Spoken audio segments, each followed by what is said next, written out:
Salam Bapak Ibu Saudara, hari Minggu yang baru lewat, kita berbicara bahwa Tuhan merubah kita untuk menjadi role model atau panutan. Kata sehari-harinya, teladan bagi dunia ini. Maka kita perlu kuasa hadirat Tuhan yang mampukan kita untuk terus-menerus menjadi panutan.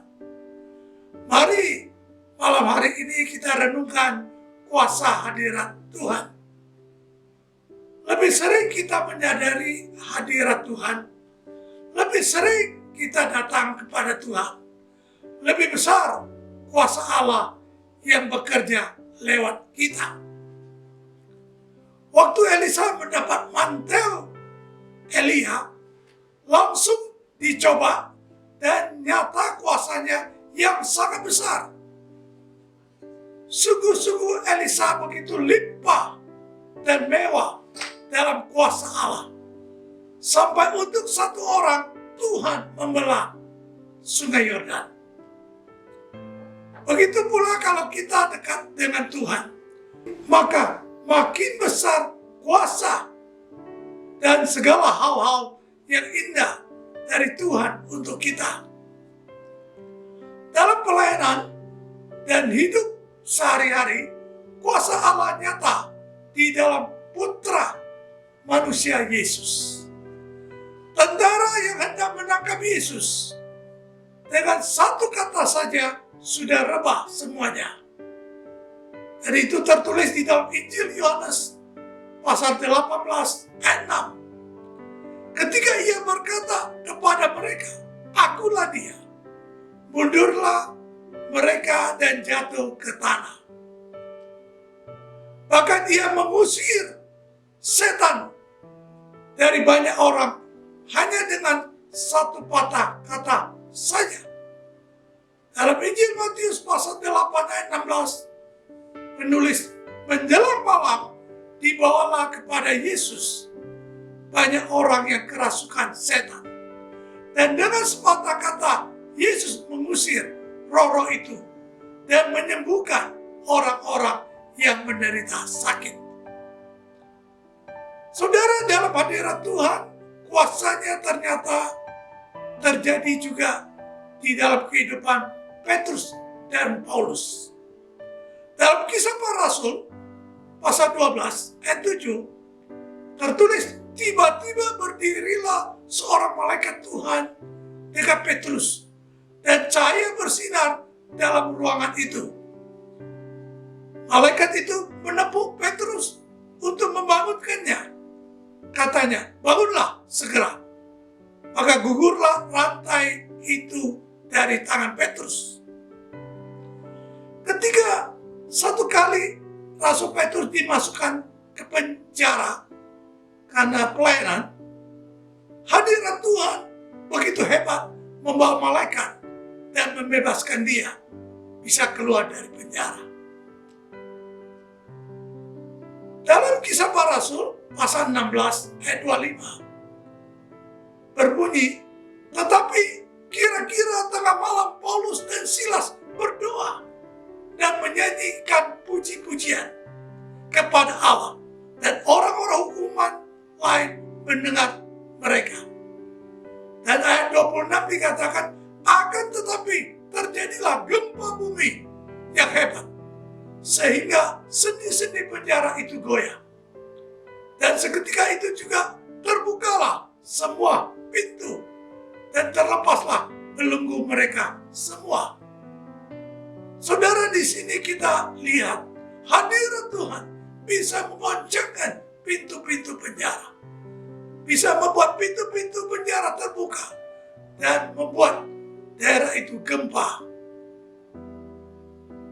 Sekalipun di dalam aniaya dan ancaman maut, Petrus dan Paulus masih tetap kuat karena mereka ada dekat di dalam hadirat Tuhan. Putra manusia Yesus di dalam aniaya yang paling dasar, sekarat, masih bisa pelayanan dengan mulus, tanpa salah, penuh kasih, penuh dengan karunia Roh Kudus. Kadang-kadang kita yang dalam kelelahan, lapar, haus, sakit gigi, dan semua kesusahan mudah menjadikan kita keluarkan sifat yang jelek. Marah-marah, mudah tersinggung, dan melakukan hal-hal yang tidak baik. Tetapi di sini putra manusia Yesus tetap dalam keadaan yang ideal, tetap sejahtera, penuh kasih. Ia bisa mengampuni orang-orang jahat, bahkan menginjili penjahat di sebelah sampai bertobat. Maksudnya sebelah dengan dia waktu disalibkan sampai bertobat. Mengurus Maria dan Yohanes, menyerahkan jiwanya dengan baik-baik kepada Bapa di surga. Sebab itu saudara sekalian, marilah, majulah lebih dekat dalam hadirat Tuhan. Pasti lebih indah dan lebih efektif dan lebih lebat, berbuah-buah banyak di dalam Tuhan.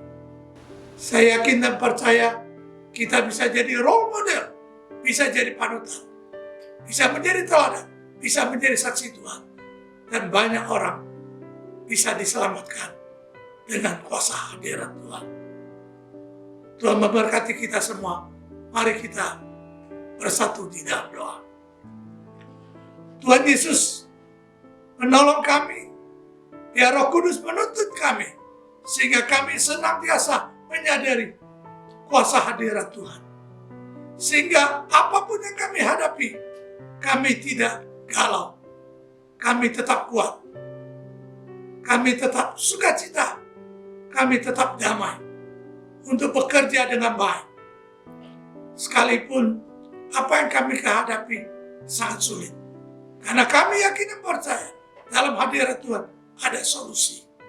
Ada kemenangan. Ada kekuatan yang baru.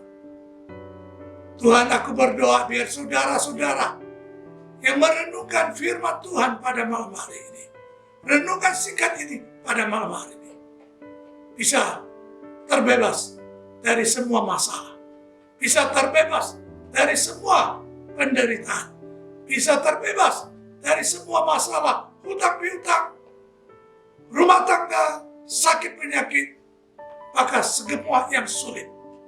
Karena di dalam Yesus ada hadirat yang dahsyat dan luar biasa. Terima kasih Tuhan, di dalam nama Tuhan Yesus Kristus. Haleluya. Amin. Tuhan memberkati.